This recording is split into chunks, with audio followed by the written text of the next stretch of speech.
If you're like me, you're constantly looking for new ideas and better ways of doing things that maybe you've been doing for years away that were working for you. But I've got a little thing I want to share with you here, and that's getting on your horse from the fence or a mounting block in a way that really works for me.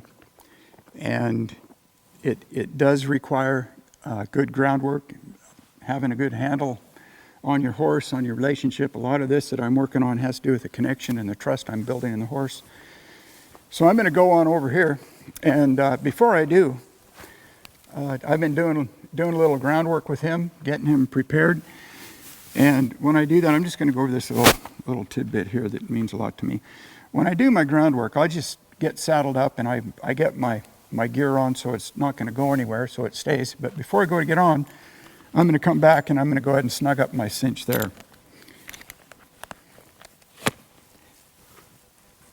But I don't tighten them up like a peanut when I first saddle them up. I just get it to where things are going to stay on, and then once they work around a little bit, usually groundwork, then you can gain a hole or two, and you don't have to be offensive to your horse putting that on. So just a little extra thing there.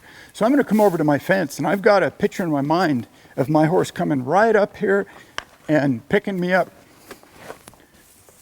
So I'm going to climb up the fence here, and I can almost feel him coming up here to me. And that's pretty nice there, nice and parallel. He's right where I can get in. This is the way it ought to be. This is the way it ought to feel to you, to your horse, and in preparation for getting on. I'm going to rub on him here a little bit. I'm not going to slap him or anything. I'm just going to rub on him and let him know I appreciate him being here. He's at a good place where I can get my other leg over the fence. Don't forget to do that. That can be a little handy if you try to get on and your left leg's over the fence still. So watch out for that. You might check things out, make sure your horse is okay. If you're working with a colt,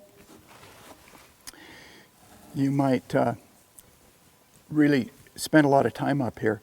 Now, before I get on, I'm just going to mention that you might be hanging out with your friends or doing something, and getting your horse comfortable being here with you without you asking him constantly be doing something can be pretty beneficial if you're wanting to make a little deeper connection and another form of building trust here.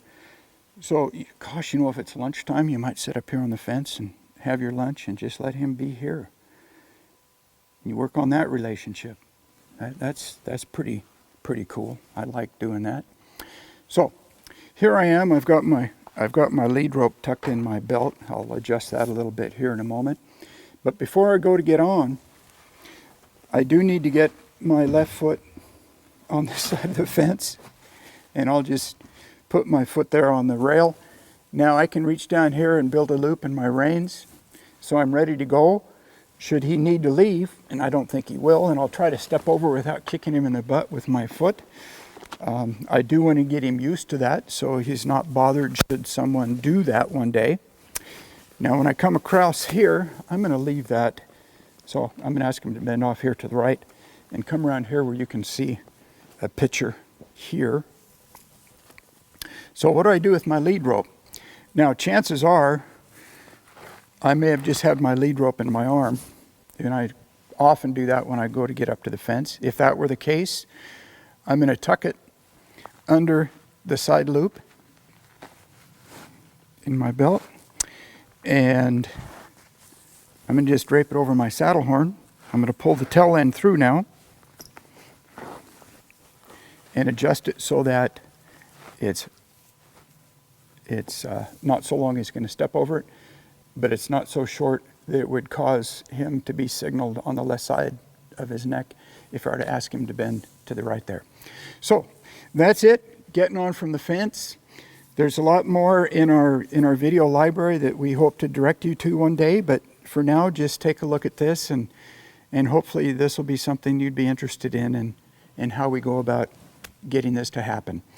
So again, we're not, when we get up to the fence, you notice I didn't push him over, I didn't get a crop or bump him over.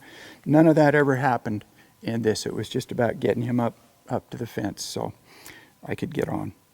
And it's, again, the groundwork preparation, and we'll get into that as time goes on. Thanks for watching.